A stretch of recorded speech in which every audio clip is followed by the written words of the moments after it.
ಚಂದ ಮಾಮ ಕೈ ಚಾಚಿದ, ಬಾರೆ ಎಂದು ಗೋಳಾಡಿದ, ಇವನ ಬಿಟ್ಟು ಹೋಗಲಾರೆ ಊಹು ಎಂದಳು.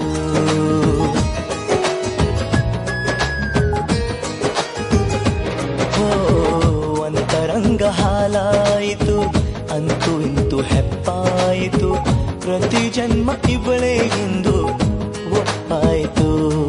ಅಭಿಮಾನಕ್ಕೂ ಇವಳೇ, ಅನುಬಂಧಕ್ಕೂ ಇವಳೇ, ಅನುರಾಗವೂ ಇವಳೇ, ಅನುಗಾಲವೂ ಇವಳೇನೆ.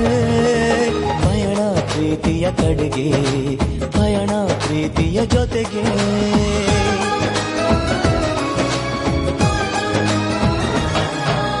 ಮಾನಸ ಗಂಗೆ, ಮಾನಸ ಗಂಗೆ,